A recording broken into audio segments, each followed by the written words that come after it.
அந்நியர் ஆதிக்கம் செலுத்திய பாரதத்தில் தன்னாட்சி பெற்ற பல சமஸ்தானங்களும் ஜமீன்தார்களும் ஆட்சி செய்து கொண்டேதான் இருந்தார்கள்.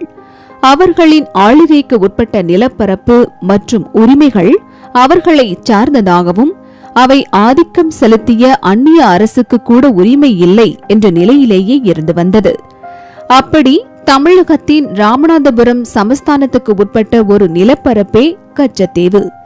இலங்கைக்கும் இந்தியாவுக்கும் இடைப்பட்ட கடற்பரப்பில் கச்சத்தீவு உள்பட 8 தீவுகளும் ராமநாதபுர சமஸ்தானத்துக்கே சொந்தம் என்ற ஆவணங்களுடன் வரலாற்று குறிப்புகளும் உள்ளன.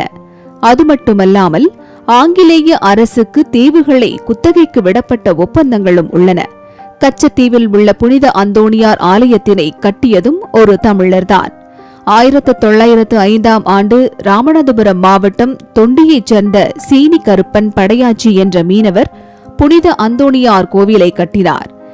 ஒவ்வொரு ஆண்டும் மார்ச் முதல் வாரத்தில் நடக்கும் திருவிழாவுக்கு இந்தியா மட்டும் இன்றி இலங்கையைச் சேர்ந்த பக்தர்களும் வந்து வழிபட்டு செல்வதுண்டு. அது மட்டுமல்லாமல் அத்தீவில் பண்டைய காலத்தில் இருந்தே இரு நாட்டு பொருட்களையும் பண்டமாற்றும் வர்த்தக தளமாகவும் விளங்கி வந்தது.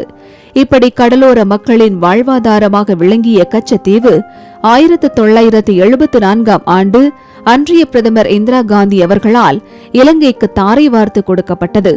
ஒரு பிரதமரே ஆனாலும் ஒரு நாட்டின் எல்லையை விரிவுபடுத்த மற்ற எல்லைகளை சேர்க்கணுமே ஒழிய தம் நாட்டுக்கு சொந்தமான பகுதியை அடுத்த நாட்டுக்கு தாரை வார்த்து கொடுக்க முடியாது.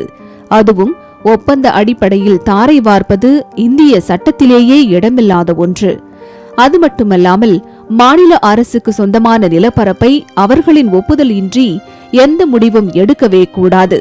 அப்படி மாநில அரசுகளின் ஒப்புதல் இல்லாமல் தங்களுக்கு சாதகமாக மாற்றிய போது அவற்றை வலுவாக எதிர்த்து உச்சநீதிமன்றத்தில் வழக்கு தொடர்ந்து வெற்றியும் பெற்ற வழக்குகளும் தீர்ப்புகளும் நம் தேசத்தில் நடந்துள்ளது. இந்திய நாட்டின் ஒரு பகுதி என்று சொன்னால்தானே கச்சத்தீவை கொடுக்க முடியாது? அவை இந்தியாவின் பகுதியிலேயே இல்லை என்று ஒரு பொய்யான பதிவறிக்கையை தயார் செய்து தாரை வார்த்து கொடுத்துள்ளனர் அன்றைக்கு தாயகத்தை காக்க வந்த தலைவர்கள்.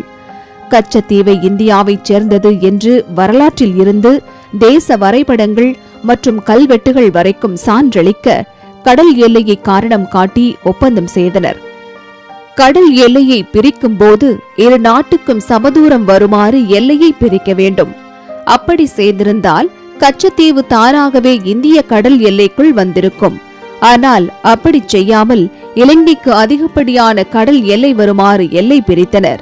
இப்படி ஒன்றுக்கொன்று முரண்பாடான செயல் திட்டங்களால் ஒப்பந்தம் செய்து நாளும் தமிழக மீனவர்களை தத்தளிக்க விட்டனர். ஒரு நாட்டின் ஒரு பகுதியை மற்றொரு நாடு தன்னுடைய பகுதி என்று அறிவித்தால் அதனை உரிய நாடு வலிமையாக எதிர்க்க வேண்டும். அப்படி எதிர்க்காமல் அமைதி காத்தால் அது ஆக்கிரமித்த நாட்டின் உரிமையை சொல்லாமல் சொல்வதற்கு சமம் என்று அன்றைக்கு மத்திய மாநில தலைமைகள் சுயநலத்துக்காக அமைதி காத்து மீனவர்களின் மீளா துயரத்துக்கு வித்திட்டனர். கச்சத்தீவினால் ஏற்படக்கூடிய நன்மைகளை சிறிதளவேனும் சிந்தித்து பார்த்திருந்தால் இந்த வரலாற்று பிழையை செய்திருக்க மாட்டார்கள். ஆழமாக சிந்திக்காமல் அந்நிய நாட்டுக்கு தாரை வார்த்து கொடுத்ததுடன் சொந்த நாட்டு மீனவர்களை நாளும் அல்லல் பட வைத்துள்ளனர். நாட்டின் வளமும் நாட்டு மக்களின் நலமும் நன்றாக இருக்க வேண்டும் என்று நினைத்திருந்தால் கச்சத்தீவு கைவிட்டு போயிருக்காது. கச்சத்தீவின் வளத்தை பற்றியும் அதனால் நமக்கு ஏற்படும் நலத்தை பற்றியும் அலசுவோம். அடுத்த பகுதியில் அலசல்கள் தொடரும். லோட்டஸ் செய்திகளுக்காக ராமேஸ்வரத்திலிருந்து ஸ்ரீனிவாசனுடன் ஒளிப்பதிவாளர் குமாரவேலு மற்றும் நாகேஸ்வரி சவுந்தரராஜன்.